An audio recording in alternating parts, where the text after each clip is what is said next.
ದೇವಿ ಮಹಾತ್ಮೆ. ತ್ರಿಮೂರ್ತಿ ತಮೋ ಸೋಮನಾಮವೆಂಬ 1ನೇ ಅಧ್ಯಾಯ.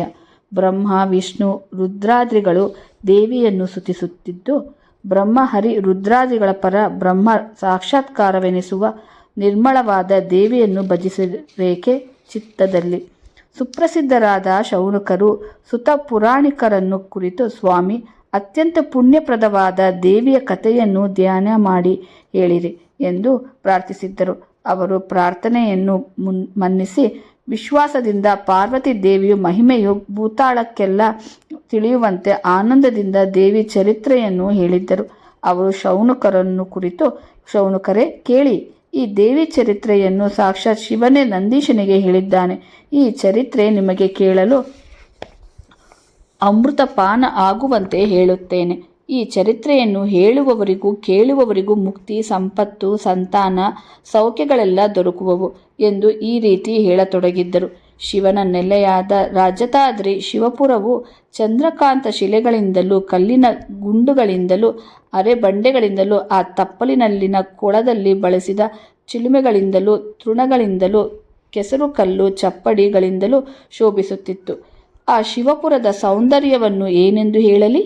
ಕಾಡಾನೆ, ಕಾಡು ಕೋಣ, ಕಾಡು ಹಸುಗಳು ಸಮೂಹದಿಂದಲೂ ಜ್ಞಾನಿಗಳ ಆಶ್ರಮಗಳಿಂದಲೂ ಬ್ರಹ್ಮನನ್ನು ಕುರಿತು ಧ್ಯಾನ ಮಾಡುವ ಋಷಿ ಸಮೂಹಗಳಿಂದಲೂ ಸ್ನಾನ ಮಾಡುವ ಮೌನದಲ್ಲಿರುವ ಜಪ ಮಾಡುತ್ತಿರುವ ಜ್ಞಾನಿಗಳಿಂದಲೂ ಕೂಡಿ ಆ ರಜತಾದ್ರಿಯು ಹೊಳೆಯುತ್ತಿತ್ತು.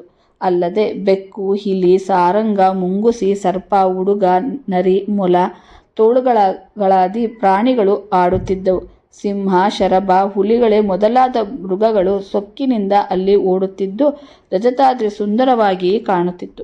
ತಾಳೆ, ತೆಂಗು, ಬಳವಳ ಹಣ್ಣಿನ ಮರ, ಹಲಸಿನ ಮರ, ನೆಲ್ಲಿ, ಖರ್ಜೂರ, ನಿಂಬೆ, ತಾಮಲ, ಮದಲ, ಚುಂಬ, ಜಂಬೀರ ಮುಂತಾದ ಫಲವೃಕ್ಷಗಳಿಂದಲೂ ಮಾವಿನ ಹಣ್ಣುಗಳಿಂದ ತುಂಬಿದ ಮಾವಿನ ಮರಗಳಿಂದಲೂ ರಸಬಾಳೆಗಳಿಂದ ಕೂಡಿದ ಆಕಾಶದವರೆಗೆ ಬೆಳೆದಿದ್ದ ಬಾಳೆಯ ತೋಪುಗಳಿಂದಲೂ ರಜತಾದ್ರಿಯು ಸುಂದರಪೂರ್ಣವಾಗಿತ್ತು. ಕೋತಿಗಳು ಮರದಿಂದ ಮರಕ್ಕೆ ಹಾರುತ್ತಾ ಹಲ್ಲು ಕಿರಿಯುತ್ತಿದ್ದವು. ಸಿಂಗಳಿಕಗಳು ವೇಗವಾಗಿ ಕುಪ್ಪಳಿಸುತ್ತಿದ್ದವು. ಕೋಗಿಲೆಗಳೆಲ್ಲ ಇಂಪಾದ ಸ್ವರ ಕೇಳಿಬರುತ್ತಿತ್ತು. ಹಾರಾಡುತ್ತಿದ್ದ ಕೋತಿ, ಕೂಗುತ್ತಿದ್ದ ಗಿಳಿ ಪಕ್ಷಿಗಳ ಆಟದಿಂದಲೂ ನವಿಲುಗಳು ನಾನಾ ರೀತಿಯ ಶೃಂಗಾರಗಳಿಂದಲೂ ರಜತಾದ್ರಿಯು ಶೋಭಮಾನವಾಗುತ್ತಿತ್ತು. ಆ ರಜತಾದ್ರಿಯಲ್ಲಿ ಮೃಗಗಳು ವೈರವನ್ನು ಮರೆತು ಸ್ನೇಹದಿಂದ ಜೀವಿಸುತ್ತಿದ್ದವು. ಹುಲಿಯ ಹಿಂಡಿನಲ್ಲಿ ಹಸುವು, ಬೆಕ್ಕಿನ ಮೇಲೆ ಇಲಿಯು ಇರುತ್ತಿದ್ದವು. ಮುಂಗುಸಿ ಸರ್ಪದೊಂದಿಗೆ ವಾಸಿಸುತ್ತಿತ್ತು. ಹೀಗೆ ಅಲ್ಲಿ ಸ್ನೇಹವೇ ಎಲ್ಲ ಕಡೆ ಹರಡಿತ್ತು. ಹುಡುಕಿದ್ದರೂ ಶತ್ರುತತ್ವವು ಅಲ್ಲಿ ದೊರಕುತ್ತಿರಲಿಲ್ಲ. 1,000 ಗಾವುದಾದ ಪ್ರದೇಶದ ಕಂದಗಳು 3 ಕೊತ್ತಳಗಳು ಅಗಲ 100 ಯೋಜನವೂ ಇದ್ದು, ಮುಂದೆ ಹೊರಗೆ 15,000ವೂ ಒಂದು ಬಳಸುವ 7,000ವೂ ಆಗಿದ್ದು, ಆ ಸೌಂದರ್ಯ ಏನೆಂದು ಹೇಳಲಿ? ರಜತಾದ್ರಿ ಅತ್ಯಂತ ಸುಂದರವಾಗಿ ಮೆರೆಯುತ್ತಿತ್ತು. ಕೋಟೆಯು ಲಕ್ಷದ ಗಾವುದಾವು, ಪೇಟೆಯು 10,00,000ದವರೆಗೂ, ಒಳಕೋಟೆಯು 5,00,000ವೂ, 1.5 ಲಕ್ಷ ಸಜ್ಜೆಗಳು, 1/2 ಲಕ್ಷವಿದ್ದ ಗೃಹಗಳು ಇದ್ದವು. ಅಲ್ಲಿ ಮುಖದ ವಿಸ್ತಾರವು ಯೋಜನದಷ್ಟಿತ್ತು. ಕೋಟೆ 3 ಯೋಜನವಿತ್ತು. ತೆನೆಯು 5 ಯೋಜನೆಯದಷ್ಟಿತ್ತು. ನವರತ್ನ ಖಚಿತವಾದ ಕಟ್ಟಣಿಗಳಿಂದಲೂ ಹೊಳೆಯುವ ಮುತ್ತಿನ ಸೂಸುಗಳಿಂದಲೂ ರಜತಾದ್ರಿಯು ಥಳಥಳಿಸಿ ಹೊಳೆಯುತ್ತಿತ್ತು. ಅದರಲ್ಲಿ 100 ಪೇಟೆಗಳು, 300 ಯೋಜನದ ದೊಡ್ಡ ಪೇಟೆಗಳು ಇದ್ದು, ಎಡಬಲಗಳಲ್ಲಿ ಸಾಲಾಗಿ ಅಸಂಖ್ಯ ಮನೆಗಳಿದ್ದು, ಅದನ್ನು ವರ್ಣಿಸಲಿಂದಲೂ ಸಾಧ್ಯವಾಗದೆ ಪುಣ್ಯವಂತರೇ ಶಿವಪುರವನ್ನು ಸೇರುವಂತೆ ಕಾಣಿಸುತ್ತು. ಕೈಲಾಸ ಮನೆಗಳಲ್ಲೂ ಐರಾವತ, ಉಜ್ಜಯಿನ್ ಶ್ರವಗಳಿಂದವೂ ಮನೆಗಳೆಲ್ಲ ವಜ್ರಯುದ್ಧವೂ ಇತ್ತು. ಮನೆಗಳಲ್ಲಿ ಚಿಂತಾಮಣಿ, ಕಲ್ಪವೃಕ್ಷಗಳಿದ್ದು, ಮುತ್ತುಗಳ ತೋರಣಗಳಿಂದ ಮನೆಗಳು ಅಲಂಕೃತವಾಗಿ ಕಾರಂಜಿ ಬಾವಿಗಳಿದ್ದವು. ಅಲ್ಲದೆ ಮನೆಗಳಲ್ಲಿ ಉಪವನಗಳು, ಕೊಳಗಳು, ಕಮಲ ವನಗಳು, ತುಂಬೆಗಳು, ಜಾತಕ ಪಕ್ಷಿಗಳು, ಸುಂದರವಾಗಿ ಶಬ್ದ ಮಾಡುವ ಹಂಸಗಳು ಇದ್ದು, ಅನೇಕ ಸುಂದರವಾದ ಮರಗಳಿದ್ದವು. ಪಚ್ಚೆಯ ಜಗುಲಿಗಳು ವಜ್ರವನ್ನೇ ಕೊರೆದು ಮಾಡಿ, ಕಂಬಗಳು ಪುಷ್ಯರಾಗದಿಂದ, ತೋಳೆಗಳು ಗೋಮೇಧಕ ಕಂಬ ಶಿಖರಗಳು ವೈಡೂರ್ಯದಿಂದ ಮಾಡಿದ ಚಿಲಿಕಿಗಳು, ಪಚ್ಚೆಯ ಚೌಕಟ್ಟುಗಳು ಇದ್ದು ಇಂಥ ಗೃಹಗಳಿಂದ ರಜತಾದ್ರಿ ಕೂಡಿ ಶೋಭಿಸುತ್ತಿತ್ತು. ಕುಂಕುಮದ ಸರಣಿ, ಕಿಂಗಿರಣೆ, ಜ್ವಾಜಿ, ಕಸ್ತೂರಿ, ಪನ್ನೀರು, ಚಿನ್ನದ ಡಾಬುಗಳು ಇವುಗಳಿಂದ ಕೂಡಿ ಅಲ್ಲಿ ಜನರು ಪುಣ್ಯಪಾದಕ್ಕೆ ಅರ್ಹರಾಗಿ ಶಿವನ ಉದಾರ ಮೂರ್ತಿಯನ್ನು ನೆನೆಯುತ್ತಾ ಆನಂದದಿಂದ ಪುಳಕಿತರಾಗಿದ್ದಾರೆ. ಸಾಲಾಗಿರುವ ಗೋಪುರ, ಮನೆ, ಅಂಗಡಿಗಳಿಂದಲೂ ಕುದುರೆ, ಆನೆ, ರಥ, ಪಲ್ಲಕ್ಕಿಗಳಲ್ಲಿ ಬರುವ ದೊರೆಗಳಿಂದಲೂ ಪುರದ ಪ್ರಜೆಗಳಿಂದಲೂ ಕೂಡಿ ಕೈಲಾಸಪುರವು ಸುಂದರವಾಗಿದ್ದಿತು.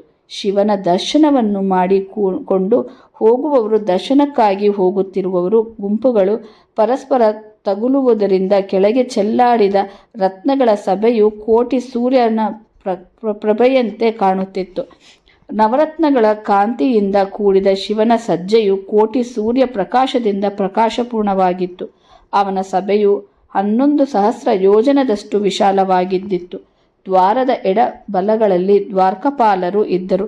ಕೈಗಳಲ್ಲಿ ಖಡ್ಗ, ಹಲಗೆ, ಗದೆಗಳನ್ನು ಹಿಡಿದು ಸಿಂಹದಂತೆ ಕೆಂಪಾದ ಕಣ್ಣುಗಳಿಂದ ಮೀರಿದ ಮೀಸೆಗಳಿಂದಲೂ ವೀರ ಜಡೆಗಳಿಂದ ವಿಭೂತಿ ಬಳಿದ ದೇಹಗಳಿಂದಲೂ ಕೂಡಿದ ಘೋರ ರೂಪಿನ ಮತ್ತು ಶಿವನಿಗೂ ಸಮನಾದ ಮಹಾತ್ಮರು ದಂಡಗಳನ್ನು ಹಿಡಿದು ನಿಂತಿದ್ದರು.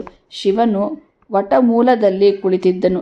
ಗರುಡ, ಕಿನ್ನರ, ಸಿದ್ಧರು, ವಿದ್ಯಾಧಾರರು, ಗೂಹ್ಯಕರು, ಯಕ್ಷಕರು, ಗಂಧರ್ವರು, ಕಿಂಪುರುಷರು, ಹರಗಣವು, ವೀರಗಣವು, ಮಹಾಭೂತದ ಗಣವು, ಪ್ರಮಥರು, ದೇವತೆಗಳು, ನಿಶಾಚಾರರು ಹೀಗೆ ಎಲ್ಲ ಕುಳಿತಿದ್ದು ಈ ಸಭೆಯು ಅತ್ಯಮೋಘವಾಗಿದ್ದಿತು. ವೀರಭದ್ರನು, ವಿನಾಯಕನು, ವಿಷ್ಣು ಷಣ್ಮುಖನು ಮುಂದೆ ಇದ್ದರು. ನಾರದರು ಹಾಗೂ ತುಂಬುರರು ಗಾನ ಮಾಡುತ್ತಲಿದ್ದರು. 3 ಕಾಲಿನ ಭೃಂಗಿಯ ನಾಟ್ಯದ ನಾಟಕನಾಗಿದ್ದನು. ವೃಷಭನು ಮದ್ದಲೆಯನ್ನು ಬಾರಿಸುತ್ತಿದ್ದನು. ಶ್ರುತಿ ಸ್ಮೃತಿ ಪುರಾಣಗಳಿಂದ ಶಿವನು ಮಹಿಮೆಯನ್ನು ಹೊಗಳುತ್ತಿರಲು ಶಿವನ ಸಾಮೀಪ್ಯವನ್ನು ಪಡೆದ ಪುಣ್ಯವಂತರು ಕೈಮುಗಿದು ತೇಜೋವಂತರಾಗಿ ಶೋಭಿಸುತ್ತಿದ್ದರು. ಆ ಸಭೆಯಲ್ಲಿ ಶಿವ ರೂಪಿಣಿಯಂತೆಯೇ ರೂಪವುಳ್ಳವರು, 5 ಮುಖಗಳುಳ್ಳವರು, 10 ಭುಜಗಳುಳ್ಳವರು, ಶೂಲ, ಡಮರುಗ, ಚಂದ್ರ, ಆಸಗಳಿಂದ ಕೂಡಿದ್ದವರು ಇದ್ದರು. ಅವರಿಗೆ ಕಪ್ಪು ಕೊರಳು ಮತ್ತು ಪಾರ್ವತಿ ಈ 2 ಚಿಹ್ನೆಗಳು ಮಾತ್ರ ಇರಲಿಲ್ಲ ಎಂದೇ ಅವರನ್ನು ಶಿವನಿಂದ ಬೇರ್ಪಡಿಸಬಹುದಾದಿತ್ತು. ಹೀಗಿರುವಾಗ ನಿತ್ಯ ಮಂಗಳೆಯಾದ ಗೌರಿಯು ಶಿವನಿಗೆ ಆರತಿಯನ್ನು ಬೆಳಗಿ, ಶಿವ ಜಯ ಜಯ ಶಿವ, ಪರಮಶ್ರೇಷ್ಠನೇ, ಸತ್ಯನೇ, ಸನಾತನನೇ, ವಿಶ್ವದ ಒಡೆಯನೇ, ಸಕಲ ಬ್ರಹ್ಮನೇ ಜಯವಾಗಲಿ ಎಂದು ಹಾರೈಸಿ ಪ್ರದಕ್ಷಿಣೆ ಮಾಡಿ ನಮಸ್ಕರಿಸಿ ವಿಘ್ನೇಶ್ವರನೇ ಮೊದಲಾದ ಪುತ್ರರನ್ನು ಎತ್ತಿ ಮುದ್ದಾಡಿ ಆನಂದದಿಂದ ಆ ಪರಮ ಮಂಗಳ ಮೂರ್ತಿಯನ್ನು ನೋಡಿ ಪುಳಕಿತಳಾಗಿ ಕರಗಿ ಹೋದಳು. ಆಗ ಶಿವನು ಹರ್ಷದಿಂದ ನಗುತ್ತಾ ಪಾರ್ವತಿಯನ್ನು ತನ್ನ ಎಡ ತೊಡೆಯ ಮೇಲೆ ಕೂಡಿಸಿಕೊಂಡನು. ಪುಷ್ಪವೃಷ್ಟಿಯಾಯಿತು, ದುಂಬಿ ಮುಳಗಿತು, ಕಹಳೆ ಮೊರೆಯಿತು, ಬ್ರಹ್ಮಾಂಡವು ಆನಂದಮಯವಾಯಿತು. ಮಹೇಶ್ವರನಿಗೆ ಕೋಟಿ ಕೋಟಿ ಸಂಖ್ಯೆಗಳಲ್ಲಿ ಚಾಮರ ಸೇವೆಯಾಯಿತು. ಸಭೆಯ ಹಲವಾರು ರತ್ನಗಳ ಕಾಂತಿಯಿಂದ ಬೆಳಗಿತು. ಆಯುಧ, ಕಿರೀಟ, ಬಹುಶೌರ್ಯದ ತೇಜಸ್ಸು ಈ ಪ್ರಕಾಶಗಳಿಂದ ಕೂಡಿ ಕೋಟಿ ಸೂರ್ಯ ಪ್ರಕಾಶದಂತಾಗಲು ಭೃಂಗೀಶನು ಮೃದಂಗಕ್ಕೆ ಸರಿಯಾಗಿ ಕಾಲು ಹಾಕುತ್ತಾ ಕುಣಿಯುತ್ತಿದ್ದನು. ಹೀಗೆ ಶಿವನ ಸಭೆಯ ಸಂಭ್ರಮವಾಗಿರುತ್ತಿತ್ತು. ಹೀಗಿರುವಲ್ಲಿ ಒಂದು ದಿನ ನಂದೀಶ್ವರನು ಮದ್ದಳೆಯನ್ನು ಕೆಳಗೆ ಇಳಿಸಿ ಬಾಲಚಂದ್ರನನ್ನು ಶಿರದಲ್ಲಿ ಧರಿಸಿ ಮಹಾಶಿವನಿಗೆ ಎದುರಾಗಿ ಸಾಷ್ಟಾಂಗ ನಮಸ್ಕಾರವನ್ನು ಮಾಡಿದನು. ಶಿವನು ಅವನನ್ನು ನೋಡಿ ಆನಂದದಿಂದ ಹುಸಿನಗೆ ನಕ್ಕು, ನಂದೀಶ್ವರನೇ, ಏನು ನಿನ್ನ ಅಭಿಮತವೇನು? ಹೇಳು, ಮೇಲೆ ಹೇಳು, ಎದ್ದೇಳು ಎಂದು ಹೇಳಿದ್ದನು. ಆಗ ಜ್ಞಾನಮೂರ್ತಿಯಾದ ನಂದೀಶ್ವರನು ಮನಸ್ಸಿನಲ್ಲಿ ಶಿವನನ್ನು ಅತ್ಯಂತ ಭಯ ಭಕ್ತಿಗಳಿಂದ ಧ್ಯಾನಿಸಿ, ದಯಾಮಯನೇ, ಈ ಕಿವಿಗಳಿಂದ ದೇವಿಯ ಮಹಾತ್ಮೆಯನ್ನು ಕೇಳಬೇಕೆಂದು ಇಚ್ಛೆಯುಂಟಾಗಿದೆ. ಆ ಮಹಾತ್ಮೆಯನ್ನು ಹೇಳಿ ನನ್ನನ್ನು ಉದ್ಧಾರ ಮಾಡು ಎಂದು ಪ್ರಾರ್ಥಿಸಿದ್ದನು. ಅದಕ್ಕೆ ಶಿವನು ನಕ್ಕು ಅವನ ಮೇಲೆ ದಯೆ ತೋರಿ ಎಲ್ಲರಿಗೂ ಕೇಳಿಸುವಂತೆ ಶ್ರುತಿ ಸಾರವನ್ನು ಹೇಳತೊಡಗಿದ್ದನು. ವೃಷಭನೇ, ಕೇಳು. ಅಗ್ನಿಯೊಳಗೆ ಉರಿ ಹೊಗೆಯನ್ನು ಹರಡುವಂತೆ ಬ್ರಹ್ಮದಲ್ಲಿ ಚಿಚ್ಚಕ್ತಿ ಮಾಯೆಗಳೆರಡು ಹುಟ್ಟಿದ್ದವು.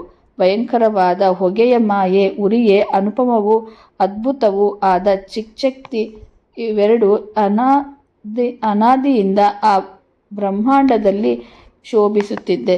ಈ ಮಾಯೆ ಎಂಬುದು ಅಸಮಾನವಾದ ಮೂಲ ವಿದ್ಯೆ, ಮೂಲ ಉಪಾಧಿ ಹಾಗೂ ಮೂಲ ಮಾಯೆಯ ಹಾಗೆಯೇ ಅನುಪಮವಾದ ಚಿಚ್ಚಕ್ತಿಗೆ ಚೈತನ್ಯವೆಂದು ಹೇಳುತ್ತಾರೆ. ಮುಸುಕಿರುವಂಥ ವಿದ್ಯೆ ಮಲಿನವಾದುದು, ಇದು ನಿಜ. ಮಾಯೆಯೇ ವಿದ್ಯೆ, ಅವಿದ್ಯೆ ಎಂದು ಎರಡಾಯಿತು. ಬಿಳಿಯ ಹೊಗೆಯು ವಿಂಗಡವಾಗಿ ವಿದ್ಯೆ ಎಂದಾಯಿತು, ಕರಿಯ ಹೊಗೆಯು ಅವಿದ್ಯೆ ಆಯಿತು. ಇವೆರಡರಲ್ಲಿ ಜೀವ ಮತ್ತು ಈಶ್ವರರು ತೋರಿ ಬರುತ್ತಿದ್ದಾರೆ. ಮಗನೇ ಕೇಳು, ಅಗ್ನಿಯಲ್ಲಿ ಹುಟ್ಟಿದ ಉರಿಯು ಅಗ್ನಿಯ ಅಂಶವಾಗಿ ಮತ್ತೆ ಅಗ್ನಿಯಾಗುತ್ತದೆ. ಆದರೆ ಹೊಗೆ ಮಾತ್ರ ಅಗ್ನಿಯ ಅಂಶವಲ್ಲ. ಹಾಗೆಯೇ ಸುಂದರವಾದ ಚಿಚ್ಚಕ್ತಿಯು ಸುಗುಣ ಬ್ರಹ್ಮನ, ಮಾಯೆಯು ದೃಶ್ಯ ಬ್ರಹ್ಮವಾಗಿಯೂ ಇವೆ. ವಿದ್ಯೆ ಎಂಬ ಉಪಾಧಿಯು ಬ್ರಹ್ಮಕ್ಕೆ ಎದುರಾಗಿ ಚಿಚ್ಚಕ್ತಿ ಹೊಳೆದಾಗ ಗಾಢಾಂಧಕಾರದಲ್ಲಿ ಬದ್ಧ ಜೀವಿಗಳಾದರು. ಈಶ್ವರನು ಯಾರೆಂದರೆ, ಜಗವೇ ಶರೀರವಾಗಿರುವ ಜಗದ ತುಂಬ ಕಾಣುವ ರೂಪ, ತಲೆ, ಹೆಸರು, ಕಾಲುಗಳು, ಮೇರು ಪರ್ವತ, ಸಾಗರ, ನದಿ ಮುಂತಾದವುಗಳೆಲ್ಲವನ್ನು ತನ್ನಲ್ಲಿ ಇರಿಸಿಕೊಂಡಿರುವ ವಿರಾಟ ರೂಪನೇ ಆ ಈಶ್ವರ. ಅಲ್ಲದೆ ಸತ್ವ, ರಜಸ್ಸು, ತಾಮಸ ಎಂಬುವು ಪಾರ್ವತಿ, ಲಕ್ಷ್ಮಿ, ಭಾರತಿ ಎಂಬುವರು ಈಶ್ವರರು. ಸತ್ಯ, ಶಮೆ, ದಯೆ, ಶಾಂತಿ, ಅಣಿಮಾದಿಗಳ ಸಿದ್ಧಿ, ಶ್ರುತಿಯೇ ಮೊದಲಾದ 6 ಮಾತುಗಳು ವಿದ್ಯೆ ಎನಿಸಿಕೊಂಡವು. ವಿಶ್ವರೂಪವಾಗಿರುವ ವಿರಾಟವೇ ಶಾಶ್ವತ. ಆ ದೇವಿ ವಿಗ್ರಹವು ವಿಶ್ವ ಅನಂತಗಳನ್ನು ಧರಿಸಿ ಸ್ವರಾಟವೆನಿಸಿಕೊಂಡಿದೆ. ಅದೇ ವಿಶ್ವವನ್ನು ಧರಿಸಿರುವಂಥದ್ದು. ಸ್ವರಾಟವು ಶಾಶ್ವತವಾದುದು. ಅದೇ ಮೂಲ ಪ್ರಕೃತಿ. ಪ್ರಕಾಶಮಾನವಾದ ಚಿಚ್ಚಕ್ತಿಯೇ ಚೈತನ್ಯವೆನಿಸಿಕೊಳ್ಳುವುದು. ಪ್ರಕಾಶಮಾನವಾದ ಆ ಚೈತನ್ಯವೇ ವಾಸ್ತವದಲ್ಲಿ ಚಿದ್ಬಯಲು ಶೂನ್ಯ ಎಂದೆನಿಸಿಕೊಂಡು ಆ ಬಯಲೇ ಶ್ರೇಷ್ಠಳಾದ ರಾಜರಾಜೇಶ್ವರಿ ಎಂಬುವ ಪರಬ್ರಹ್ಮವೆನಿಸಿಕೊಂಡು ಆದಿ ಅಂತ್ಯಗಳೇ ಇಲ್ಲದ ಅಜಾಂಡಗಳಲ್ಲಿ ನಿರ್ಲೇಪವಾಗಿ ತಳತಳನೆ ಹೊಳೆಯುತ್ತಿದೆ. ಆ ರಾಜರಾಜೇಶ್ವರಿಯ ಮಹಾವಿದ್ಯೆ, ರಾಜರಾಜೇಶ್ವರಿಯೇ ನಿಜ ಬ್ರಹ್ಮ, ನಿಜವಸ್ತು. ಸರ್ವಕ್ಕೂ ಸರ್ವಲೋಕಗಳಿಗೂ ಹರಿಹರರೆಲ್ಲರಿಗೂ ರಾಜಳಾಗಿ ಆಕೆ ರಾಜರಾಜೇಶ್ವರಿ ಎನಿಸಿಕೊಂಡಳು. ಈಗ ನಿನಗೆ ತ್ರಿಮೂರ್ತಿಗಳ ತಪಸ್ಸನ್ನು, ಆ ತ್ರಿಗುಣರಿಗೆ ರಾಜತಮಾಸ ಸತ್ವಗುಣ ವರವನ್ನೆತ್ತುದನ್ನು, ಮಧು ಕೈಟಭರ ವಾದೆಯನ್ನು, ಮಹಿಷಾಸುರನು ವಾದೆಯನ್ನು, ಶುಂಭು ನಿಶುಂಭರು ನಾಶವಾದುದನ್ನು, ನಾರಾಯಣಿಯು ಜೀವನ್ಮುಕ್ತಿಗೆ ಕಾರಣಳಾದವಳು ಆದ ದೇವಿಯ ಮಹಾತ್ಮೆಯನ್ನು ನಿನಗೆ ಹೇಳುತ್ತೇನೆ. ಈಕೆಯು 100 ಕೋಟಿ ಯೋಜನದ ಅಳತೆಯಲ್ಲಿ ಬ್ರಹ್ಮಾಂಡವನ್ನು, ಅನಂತವನ್ನು, ಅಜಾಂಡವನ್ನು ಸೃಷ್ಟಿಸಿದ್ದಳು. ಅನಂತರ ಹೊತ್ತು ಕಲಿಯಲಿಕ್ಕಾಗಿ ತ್ರಿಗುಣಗಳಿಂದ ನಮ್ಮನ್ನು ಸೃಷ್ಟಿಸಿ ಜೋಗುಳ ಹಾಡಿ ಬೆಳೆಸಿದ್ದಳು. ಆ ತ್ರಿಗುಣಗಳಿಂದ ಆದ ಬ್ರಹ್ಮ, ಹರಿ, ರುದ್ರಾದಿಗಳಿಂದ ನಮ್ಮನ್ನು ಆ ತಾಯಿಯು ಮರ್ತ್ಯಕ್ಕೆ ತಂದು ಇಳಿಸಿ ತನ್ನ ರೂಪವನ್ನು ನಮಗೆ ತೋರಿದೆಯೇ ಮಾಯವಾದಳು. ನಾವು ತಾಯಿಯನ್ನು ಕಳೆದುಕೊಂಡು ಅನಾಥವಾಗಿ ಬ್ರಹ್ಮಾಂಡವೆಲ್ಲವನ್ನು ಅಲೆದೆವು. ಹೀಗೆ ನೆಲೆಯಿಲ್ಲದೆ ಬಹಳ ಕಾಲ ತೊಳಲಿ ಬಳಲಿದ್ದಾಗ, ಎಲೆ ಪರಮ ಪುರುಷರೇ, ನಿಮಗೆ ದೇವಿಯ ಹೇಗೆ ತಾನೇ ಪ್ರತ್ಯಕ್ಷಳಾಗುವವಳು? ಆಕೆಯನ್ನು ತಪಸ್ಸು ಮಾಡಿ ಒಲಿಸಿಕೊಂಡರೆ ಪ್ರತ್ಯಕ್ಷವಾಗುವವಳು, ಇಲ್ಲದಿದ್ದರೆ ಸಾಧ್ಯವಿಲ್ಲ ಎಂದು ಆಕಾಶವಾಣಿಯಾಯಿತು. ಆ ಆಕಾಶವಾಣಿಯನ್ನು ಕೇಳಿದೊಡನೆ ನಾವು ಮೇಲೆ ನೋಡಿದೆವು. ಮತ್ತೆ ಆಕಾಶವಾಣಿಯು ತಪಸ್ಸು ಮಾಡಿ ಎಂದು ನುಡಿಯಿತು. ನಾವು ಏನು ತಿಳಿಯದೆ ದೇವಿಯನ್ನು ಭಜಿಸುವ ರೀತಿ ನೀತಿಗಳು ನಮಗೆ ಯಾರು ಹೇಳಿಕೊಡುತ್ತಾರೆ ಎಂದು ಕೇಳಿದ್ದೆವು. ಅದಕ್ಕೆ ಆಕಾಶವಾಣಿಯು ಪದ್ಮಾಸನವನ್ನು ಹಾಕಿ ಕುಳಿತು ಜಗದ್ದೇವಿಯನ್ನು ಭಜಿಸಬೇಕು. ಆಗ ಬಾಹ್ಯ ಇಂದ್ರಿಯಗಳನ್ನು, ಇತರ ಗಮನಗಳನ್ನು ತೊರೆದು ಆತ್ಮವನ್ನು ದೃಢವಾಗಿ ಇಟ್ಟುಕೊಂಡು ವಾಯುವನ್ನು ಹಿಡಿದು ಆಕೆ ಪ್ರತ್ಯಕ್ಷಳಾಗುವವರೆಗೂ ಈ ಮಹಾತ್ಮೆಯನ್ನೇ ಧ್ಯಾನಿಸಿರಿ. ದೇವಿಯು ಅತ್ಯಂತ ಪವಿತ್ರವೂ ಪೂಜ್ಯವೂ ಸೌಂದರ್ಯಪೂರ್ಣವೂ ಹೊಳೆಯುವ ಕಿರೀಟ, ಕುಂಡಲ, ಅರ್ಧ ಚಂದ್ರಕಾರಪೂರ್ಣ ಹಣೆಗಳಿಂದ ಕೂಡಿದ ಮೂಗುತಿಯ ಪ್ರಕಾಶದಿಂದ ಪೂರ್ಣವಾದ ಕಾಡಿಗೆಯಿಂದ ಸುಂದರವಾದ ಕಣ್ಣುಗಳಿಂದ ಕೂಡಿದ ನುಣುಪಾದ ಕಪೋಲ ಕಂಠಗಳಿಂದ ಶೋಭಿತಳಾದ ಗುಣರಹಿತಳು ಪರಬ್ರಹ್ಮ ಸ್ವರೂಪಿಣಿಯೂ ಆದ ರೂಪವನ್ನು ನೆನೆಯಿರಿ. ಮುತ್ತಿನ ಹಾರ, ಪದಕ, ತೋರು ಮುತ್ತಿನ ಕಂಠಮಾಲೆ, 3 ರೇಖೆಯ ತ್ರಿವಳಿಗಳು, ಪುಂಕಿಗಳು, ಕಂಕಂಜಿ, ಕಡಗ, ಮುದ್ರಿಗ, ತೋಳಿನ ತಾಯಿತಗಳಿಂದ ಶೋಭಮಯಳಾದವಳು, ಪರಬ್ರಹ್ಮ ಸ್ವರೂಪಳಾದವಳು ಆದ ದೇವಿಯನ್ನು ಧ್ಯಾನಿಸಿರಿ. ನಡುವಿನಲ್ಲಿ ಓಡ್ಯಾಣವನ್ನು, ಬಂಗಾರದ ಆಭರಣಗಳನ್ನು, ಕಾಲೊಂದಿಗೆ ಗೆಜ್ಜೆ, ಅಲಂಕೃತವಾದ ಕೇಶ, ಚೌರಿ ಈ ಎಲ್ಲದರಿಂದ ಕೂಡಿದ ಮತ್ತು ಕುಪಸ ತೊಟ್ಟು ಶೋಭಿಸುತ್ತಿರುವ ಮಾತುಗಳಿಂದ ವರ್ಣಿಸಲಕ್ಕೂ ಅಸಾಧ್ಯವಾದಂತಹ ಪರಬ್ರಹ್ಮಳಾದ ದೇವಿಯನ್ನು ಧ್ಯಾನಿಸಿರಿ. ಹಣೆಯಲ್ಲಿ ಇಟ್ಟುಕೊಂಡಿರುವ ಕುಂಕುಮ, ಕಸ್ತೂರಿ ತಿಲಕ, ಕೈಗಳಲ್ಲಿ ಲೇಪಿತವಾದ ಅರಿಶಿಣದ ಕಾಂತಿ, ಅತ್ಯಂತ ಸುವಾಸನಯುಕ್ತವಾದ ಗಂಧಮಾಲೆಯನ್ನು ಧರಿಸಿದ ರಕ್ತಾಂಗಿ ಎನಿಸಿರುವ ಮೂಲ ಪರಬ್ರಹ್ಮ ಸ್ವರೂಪಿಣಿಯಾದ ದೇವಿಯ ನೆನೆಯಿರಿ. 18 ತೋಳುಗಳಿಂದ ಕೂಡಿ ಖಡ್ಗ, ಕಟಾರಿ, ಕುಂತ, ದಂಡ, ಚಕ್ರ, ಗದೆ, ಶೂಲ, ಬಾಣ, ಕಲಿಪಾಶು, ಮುಸಲ, ಹರಿಗೆ, ದೇವಡಿ, ಬಿಲ್ಲು, ಮುಸಂಡಿ ಇವುಗಳನ್ನು ಧರಿಸಿರುವ ಕಲಹರ ಪರಬ್ರಹ್ಮಳಾದ ದೇವಿಯನ್ನು ಧ್ಯಾನ ಮಾಡಿ ಸ್ತುತಿಸಿರಿ.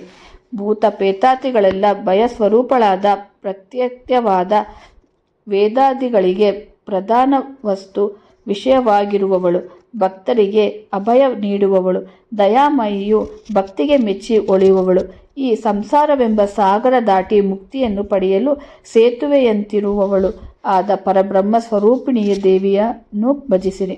ಹೀಗಿರುವಾಗ ಆ ಮಹಾಮೂರ್ತಿಯನ್ನು ನೀವು ಅಂತರಂಗದಲ್ಲಿ ಎಡಬಿಡದೆ ಧ್ಯಾನಿಸಿರಿ. ಆಗ ಆಕೆ ಒಳಗೂ ಹೊರಗೂ ನಿಮಗೆ ಪ್ರತ್ಯಕ್ಷಳಾಗಿ ನೀವು ಕೇಳುವುದನ್ನು ಒಡನೆ ದಯಪಾಲಿಸುವವಳು. ದೇಹದ ಬಗ್ಗೆ ಚಿಂತಿಸುವುದನ್ನು ಬಿಟ್ಟು ನಿದ್ದೆ ಜಾಗರಣೆಗಳನ್ನು ತೊರೆದು ಸೋಮಾರಿತನ ಮಂದಬುದ್ಧಿಗಳನ್ನು ದೂರ ಓಡಿಸಿ ದೇವಿಯನ್ನು ನಾನಾ ರೀತಿಯಲ್ಲಿ ಪ್ರಾರ್ಥಿಸಿ ಆನಂದಿತರಾಗಿ ಆನಂದ ಬಾಷ್ಪವನ್ನು ಸುರಿಸಿ ಆ ಮಹಾವಿದ್ಯೆಯಲ್ಲಿ ಐಕ್ಯರಾಗಿರಿ ಎಂದು ಅಶರೀರವಾಣಿ ನುಡಿಯಿತು. ಹೀಗೆ ನುಡಿದ ಆಕಾಶವಾಣಿಯನ್ನು ಕೇಳಿ ನಾವು ಮನಸ್ಸಿನ ಚಿಂತೆಗಳನ್ನು ದೂರ ಮಾಡಿ ಪದ್ಮಾಸನವನ್ನು ಹಾಕಿ ಅಲ್ಲಿಯೇ ಕುಳಿತೆವು. ಆನಂತರ ನಾವು ಮೂವರು ಚಂಚಲವಾದ ಚಿತ್ತವನ್ನು ದೃಢವಾಗಿಟ್ಟುಕೊಂಡು ದೇವಿಯ ಪದ್ಮಪಾದಗಳನ್ನು ಕುರಿತು ಭಜಿಸತೊಡಗಿದ್ದೆವು. ವಾಯು ನಿರೋಧವನ್ನು ಮಾಡಿ ಹೃದಯದಲ್ಲಿ ದೇವಿಯನ್ನು ದೃಢವಾಗಿ ನೆನೆಯುತ್ತಾ ನಮ್ಮ ದೃಷ್ಟಿಯನ್ನು ಆಕೆಯ ಪಾದ ಅಂಗುಷ್ಟಗಳವರೆಗೂ ನೆಟ್ಟು ಬಾಹ್ಯ ವ್ಯಾಪಾರಿಗಳನ್ನು ತೊರೆದು ಹೃದಯ ಆನಂದದಲ್ಲಿ ಮುಳುಗಿದ್ದೆವು. ಈ ರೀತಿ ಜಗತ್ತಿನಲ್ಲಿ ಏಕೈಕ ಬ್ರಹ್ಮ ಸ್ವರೂಪಿಣಿಯಾದ ದೇವಿಯನ್ನು ದೃಢೈಕ ಚಿತ್ತದಿಂದ ಕೋಟಿ ಯುಗಗಳವರೆಗೂ ಭಜಿಸಿದ್ದರು. ಆಕೆ ಪ್ರತ್ಯಕ್ಷಳಾಗಲಿಲ್ಲ. ಆಗ ನಾವು ಬಹಳ ಅಧೈರ್ಯಗೊಂಡೆವು. ಹರ್ಷ ಮಾಯವಾಯಿತು, ಧೈರ್ಯ ಉಡುಗಿತು, ದುಃಖವು ಹೆಚ್ಚಾಯಿತು, ನಮ್ಮ ಚಿತ್ತವು ಚಂಚಲವಾಯಿತು. ಆದರೂ ಸೈರಿಸಿಕೊಂಡು ಮತ್ತೆ ಧೈರ್ಯದಿಂದ ದೇವಿಯ ಪಾದಗಳನ್ನೇ ಮನಸ್ಸಿನಲ್ಲಿ ನೆನೆಯುತ್ತಾ ವಾಯುಬಂಧ ಮಾಡಿ ಕುಂಭಕದಲ್ಲಿ ಓಂಕಾರ ಸ್ವರ ಕೇಳುತ್ತಾ ಜ್ಯೋತಿಪೂರ್ಣ ಪ್ರಕಾಶಮಾನಳಾದ ದೇವಿಯ ಮೂರ್ತಿಯಲ್ಲಿ ಮನಸ್ಸಿಟ್ಟು ಹೀಗೆ ಕೇಳುವ ದಿನ ಧ್ಯಾನ ಮಾಡಿದ್ದೆವು. ಬಸವೇಶ್ವರನೇ ಕೇಳು. ಮತ್ತೆ ಕಣ್ಣುಗಳನ್ನು ತೆರೆದು ದೇವಿಯು ಬರುತ್ತಿರುವವಳು ಇಲ್ಲವೋ ಎಂದು ಇಚ್ಛಿಸಿ ಆಕೆಯನ್ನು ಬಗೆಬಗೆಯ ನಾಮಾವಳಿ ಸುತ್ತಿಗಳಿಂದ ಕರೆದೆವು. ಸಂಶಯವನ್ನು ದೂರ ಸರಿಸಿದ್ದೆವು. ಮೂರ್ತಿಯನ್ನು ದೃಢವಾಗಿ ಸ್ಮರಿಸಿದ್ದೆವು. ಹಗಲು ನಮಗೆ ದೇವಿಯ ದರ್ಶನವಾಗಲಿಲ್ಲ. ಆಗ ನಾವು ಆಕೆಯನ್ನು ಕುರಿತು, ತಾಯೇ, ನಮ್ಮನ್ನು ಸೃಷ್ಟಿಸಿ ಏಕೆ ಈ ರೀತಿ ಬಿಟ್ಟು ಹೊರಟಿರುವೆ? ನಮ್ಮನ್ನು ಏತಕ್ಕಾಗಿ ಸೃಷ್ಟಿಸಿದೆ? ಇದೆಲ್ಲ ಹಂಬಲಿಸಿದ್ದೆವು. ಈ ರೀತಿ ಬಹುಕಾಲದವರೆಗೂ ದೇವಿಯು ಭಜಿಸುತ್ತಿರಲು ಒಂದು ಬಲಗಣ್ಣು ಹಾರಿತು, ಬಲದ ಭುಜವು ಅದಿರಿತು. ಆಗಲೇ ಆಕಾಶವಾಣಿಯು ಚಿಂತಿಸದಿರಿ, ಇದು ದೇವಿ ಬರುವಳು ಎಂದಿತು. ಆಗ ನಾವು ಮೂವರು ಹೃದಯದಲ್ಲಿ ಗುರುಶ್ರೇಷ್ಠನನ್ನು ಚಿದಾನಂದಾತ್ಮವನ್ನು ನೆನೆದೆವು. ತ್ರಿಮೂರ್ತಿ ತಮೋಸೋಮನಾಮವೆಂಬ ಪ್ರಥಮ ಅಧ್ಯಾಯವೂ ಮುಗಿದಿತ್ತು.